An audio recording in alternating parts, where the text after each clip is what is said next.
Well, today we are going to interview Reverend Marilyn Williams, a deacon in the United Methodist Church. She's been a leader in Epworthville for over 10 years. She led the Religious Life Committee, and she has developed a foundation. She was active in the Senior Citizens program over in Edmond, and it's just amazing all the things that she's done, including writing this book for her grandchildren. So it's a very exciting thing to be interviewing her.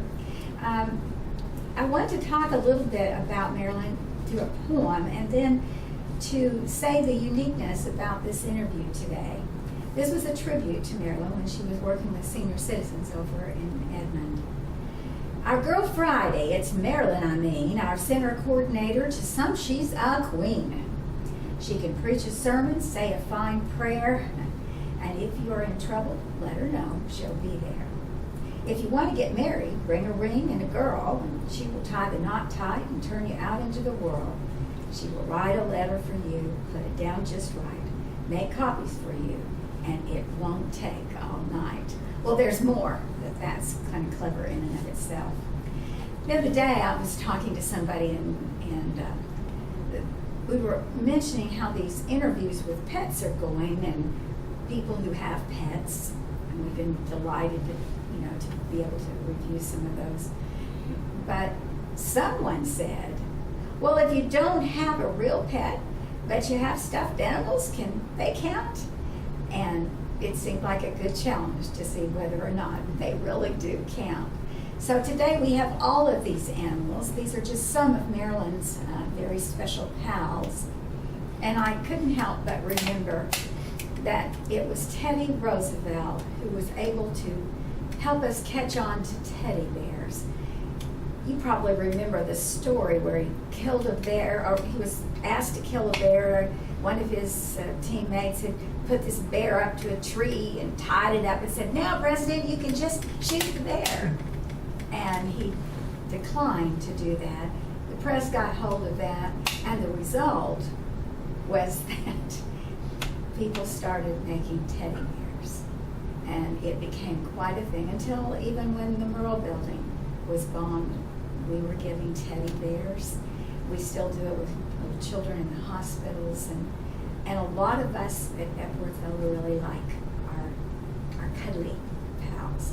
So welcome, Marilyn. We're so glad that you're here. Well, hello, Marilyn. Hello, Bert. So I have heard about someone in your family named Effie. And I think Effie's right over there in that photo. She is, and I don't know that you can see all of her, Effie Jane Kimball. She is my grandmother. My beginnings were in Minnesota, and she was a lifelong resident of Minneapolis. That picture was found when when my mother moved from her home, and we had to downsize her. And that picture, I just you fell in love with that picture. But I really loved her too. She was closer to her because my grandmother, she was the closest one that I was to, and we used to go to her house. She lived in the old part of Minneapolis in this old brick building. My grandfather, at his job, he stoked and cared for the furnaces in the sorority houses on the University of Minnesota campus, because that was right close to their house. And the sorority girls loved him. He kind of liked he kind of loved them too. He liked them too, yeah. So she was a woman of faith. She was Methodist all of her life. She was a charter member of the WCTU, which was the Women's Christian Temperance Union, and of course, she was a teetotaler. My grandfather, however, would be known to take a swig every once in a while, but not too much. But she, her house was just quaint. Her house smelled like orange incense, and she had this orange incense in her cabinet. I would stay over on the weekend with her, and I don't really know. She was really old-fashioned. She had a braid around her head. She didn't turn gray like my mother and I did, but she had old-time dresses and these shoes that tied up and had about a 2-inch heel. But I never saw them, as I was an adult, and all of a sudden I saw a pair of those in one of the shoe stores, and I just had to have them. So I got them because, remembering my grandmother, they were so uncomfortable. I couldn't keep wearing them. I kept them around for a long time. Well, anyway, Effie Jane is on my wall in my bedroom next to Jesus, a little lower than Jesus.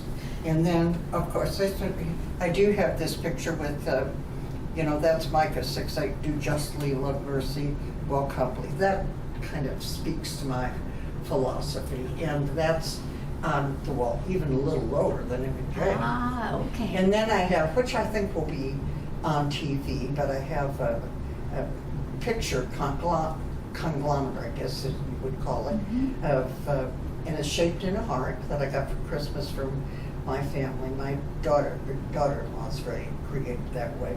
It has everyone in my family on it. It's got my children, my grandchildren, and my great-grandchildren on there. So those things are all on my wall in my bedroom, and it's kind of a meditation, but when I wake up and see that, it makes me smile. Yeah, I can see that it would. Well, you have had a very fruitful life. You were married and had 3 children. They've now had kids of their own and granddogs and all kinds of things. But you were married for 24 years, was it? Yes. And then you had some pain, had Yes. a divorce. Can you talk about what happened to you during that time? Well, I was divorced in 1984, actually. My husband left the family in 1983, so it's been, quite a long time. But they actually divorced in 1984. It was a troubling time. It was very, very painful. And, in dealing with this, one day I just got so overwhelmed when I started thinking about, trying to keep everything organized and what would I do. I ended up just going to my knees and just blubbering. And when I quit and I stood up, it really was a miracle because I was refreshed. I knew that I would be okay, and I knew that I could handle things, and I had 3 children growing up and 2 Cocker Spaniels, and I really needed to remain steadfast. One of the women I worked with said, if I could go through a divorce as easy as you, I would do that. It really made me awfully mad. I held my tongue, but I thought, this is no picnic. No. And it is painful for a family to go through that. But, if faith, friends, family carry you through those very difficult times. So coming up from your, time of being on your knees, feeling, I think, God's presence Right. to give you strength, somehow that led you into a ministry. Right. And I think it's important that you share Okay. about that journey. Well, I was, at the time that I was going through a divorce, I was also working on my master's degree in gerontology. I did some volunteer work when I lived in Virginia Beach, which is where I was before I came to Oklahoma. But 6 of us from a garden club volunteered at the nursing home, and after about 4 weeks, I was the only one left doing volunteer work, and I stayed with it, and I decided that really it was a vocation that I wanted to enter into. So when I moved to Oklahoma, I was really looking for a place to, where I could get an education. And very interestingly, Central State, UCO was Central State University then, and there was a professor there that had just completed her doctorate in Stillwater in gerontology. So she started a class in gerontology at Central State, and I enrolled, and we just sort of grew up in that together. We were writing that. So I was the first one to graduate from the master's in gerontology. That was in 1983, and I graduated summa cum laude. And so, That's a that big made deal. me kind of well, it was a big I deal know it's a because I big wasn't an excellent student. I mean, I was, B average in high school, and probably B average in college. But that was pretty special. Absolutely. So obviously, she was a good teacher, and I really enjoyed the subject matter. Well, I had finished that, and of course, the church was a strong foundation for me when I was going through difficulties, and I stayed with the church, Church United Methodist, that I was going to before, since I moved here in 1979. I had heard about diaconal ministry, which is a lay ministry, and this was being offered in the Methodist Church, and it seemed to be for people, for me, who enjoyed service to people, but not necessarily being in the pulpit to preach. And so, if you had a master's degree, they offered religious classes at Oklahoma City University.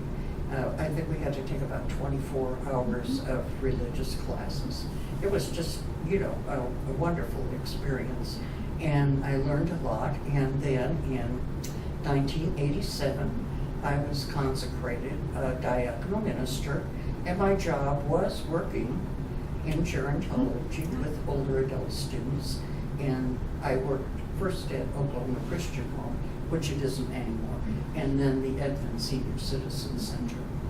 And then something changed in the church, and Yes. that moved into a whole new understanding. Well, yes. Well, and I had, while I was at the Edmond Senior Center, we did manage to get the approval for a new senior center and that would be in Mitch Park. Now, that took several years for during the negotiations, and then before it was built. But it was finally opened in 2005. And they even named a street out there. They did. Well, there was another miracle. There's been some awesome events in my life. So, yes. So tell us about this diaconal moving into a deacon's role. The Methodist Church, the United Methodist Church, changed in 1996. They changed their order of ministry, and they actually decided to eliminate diaconal ministry, but then they were going to have two orders of elders, and that would be ordained elders who are the primary officiants of the church, the preachers and the main administrators, and then ordained deacons. And deacons often were associates in the church, or they might be appointed outside the church in special ministries, as I was appointed outside as a deacon in working with senior adults. But we went to Dallas to take some education, and then in the conference, Oklahoma Conference in 1997, all those who were diaconals were offered the opportunity after they'd taken the classes to become ordained elders. Well, that was pretty exciting. Absolutely. Especially when you read about what deacons are about. Yeah. I mean, you got it on your T-shirt. Well, now this service, love, and encouragement, that came up as I was moving into Epworth Villa, as I was changing my life again, and moving into Epworth Villa. I thought, well, I have to have a slogan, or what I didn't really consider a slogan. I considered it a goal. And this was my objective: to serve, to love, and encourage. And I've tried to do that. And you have done that, and it is very much a part of being a deacon. Yeah. A deacon thinks that way. Yes. And justice and making the world better, and respect for others, and so that's pretty I am a s- powerful. I am a strong justice person. Yes, you are. And I may have got, my mother was really strong for justice too. And she liked sports. She always was in favor of the underdog, except if it was a Kansas City team, which is where she lived. And if it was the Chiefs or the Royals, It was okay. no competition. No Okay, competition. so, Okay. but otherwise she was, yeah, I say it fits. However, I have been thinking how nice it would be to have a logo, Right. you know, some kind of symbol that went along with serve, love, and encourage. But I'm not artistic. So maybe And somebody when I out tried- there and well, that's that, listening. wouldn't that be wonderful? Yeah, it would be. It would be. That would be another real lift. Well, maybe it will happen. Maybe it will. Yeah. Well, not to change the subject totally, but you know, in that kind of world that you've lived in, it's been a serious world as well as full of joys and laughter. Yeah. But it's serious. And you do talk a lot about justice. So there's a little bit of relief that comes when you go home and you see all of your little pals. Critters, yeah. Yeah. And Well, Got you to know, tell us that's about 'em. interesting. Yeah. When I moved into Epworth Villa in 2013, Mhm. and they were just remodeling and building all these new things with Epworth Villa. But anyway, I went by, I think it was a Hallmark store, I'm not exactly sure. But there was Spike sitting right there in a window, and I thought, this dog I must have with me in my house. And he's statuesque, and he is. He just looks doesn't like bark. he's gonna He talk to doesn't me bark. right now. Yes, he does. And I love his eyes. I mean, now, all of these critters have eyes that have especially, Yeah. you know, affected me. My daughter does not like Spike. She did not like the way he looked at her. But honestly, That's neat. he's pretty special. Who are these others? Well, okay. Now then, I'm probably going to tip them all over. This is a dinosaur. Jack. Jack is, now Jack has eyes. Yeah, you can. That Yeah, you, you really get up there. You can that see him. you know, when you look at Jack, he's, can be serious. Mhm. He can be serious. I love the smell of him. You know, so I hang on to him some. He sits on the couch with me. And, all right. Now this is Celeste. And this is Pretty Peony. Celeste, I saw them in a magazine, and I just thought, oh, I have to have them. And then I thought, you know, that's just, you know, frivolous. You don't need to. But I'll tell you what, over 6 months, and every time that magazine came back to me, and there they were in that magazine, Just and I looked waiting at that for you. picture, I decided, oh, to heck with it. So I mean, you have to know that these are funny to look at. Fun, I shouldn't say funny. I don't want to. Okay. Just good for fun. So Celeste actually has, my granddaughter, my youngest granddaughter, when she was born, she had a head of hair almost. This is another reason Celeste appealed to me, because she had black hair all over, spiked, all over her head, and it was thick. She now has beautiful blonde hair, so That's she might amazing. not appreciate the fact that I've said that, but, and then Pretty Peony, she's just sweet. She's just real sweet. And then, you know, we had a wait staff person here named Vasette, and he was here probably for nearly 20 years. Very well liked, very efficient, extremely creative. He quilted, he did portraits, he did, well, and he also did, you know, made knit, and I think this is crocheted, these animals, and for a while, I think sometimes he put them on sale, sometimes he auctioned them, and but when he came out with these critters that are crocheted, I think, and I just kind of fell in love with him. And then I knew he was leaving, so I really did want to have some of his work before. Well, his lions are one of my favorite. I say this lion sits in a rocking chair across from where I usually sit in my apartment, and of course I see him all the time. I didn't know what to name him because nothing seemed to fit. And then I decided I call him Believe. Believe, because you can't see his eyes.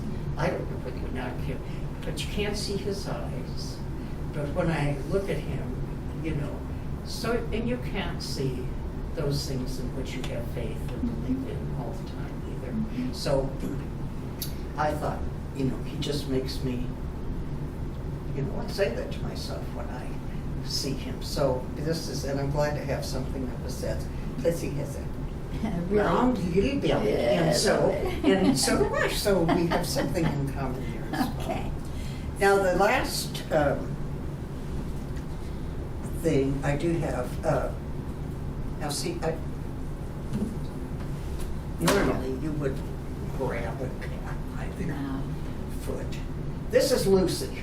Lucy's okay. Now she looks almost real. Yeah, she does. She doesn't need a litter box. But, and she's very heavy, but, soft. I like soft. I'm a hugger. And so, it's these, I think that's one of the reasons why I like these little creatures around my house, because it's neat. I don't really talk to them.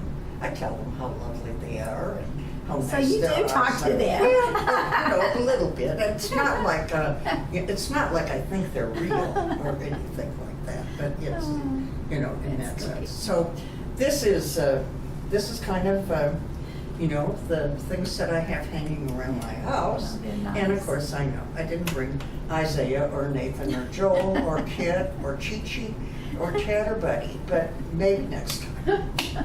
And also, and I did this book mostly for my children. I'm working on the second thing now, but this is memoirs. Memoirs of actually, I do this with Storyworth. They send me prompts every week. It's very clever the way they do it. So, and all of my children and grandchildren have a copy of this one because it came out about 3-4 years ago, and I've been working on the other one. So. That's very nice. Yes, I'm happy Well, I'm glad you introduce. introduced us to these little creatures, pals, friends.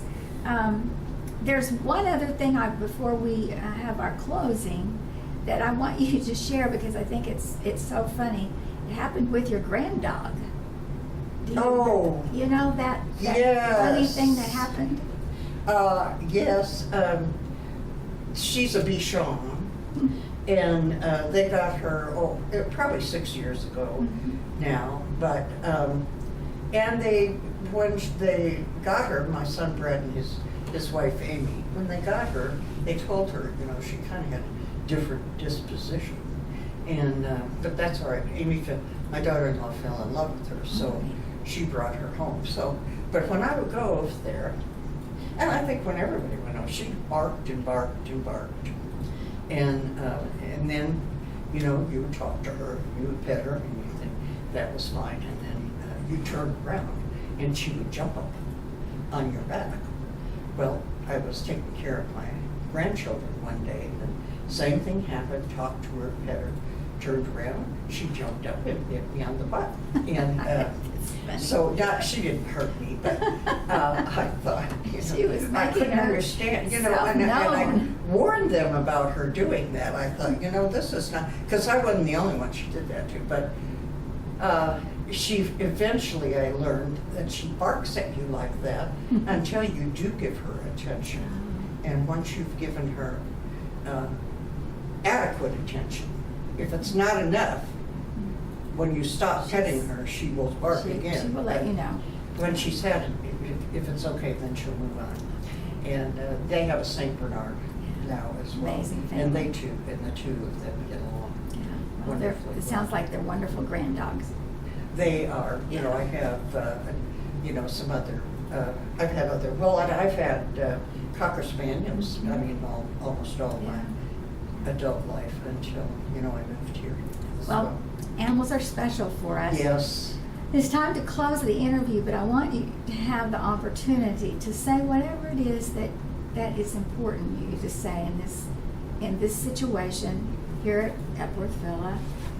We've got a troubled world, and Well, we have a troubled world. I think we have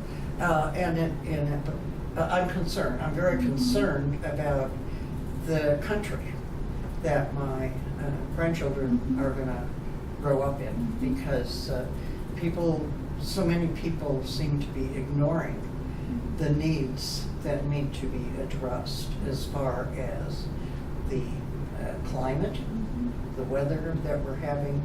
And I certainly think that, you know, the people that we depend upon to run our government nationally and perhaps locally too, are not doing the job that they need to do to move this country forward, to keep people safe, but are more interested in their own personal. I am very much in favor of term limitations for. but you've talked to me a elected lot officials. about bringing people together and helping them respect each other.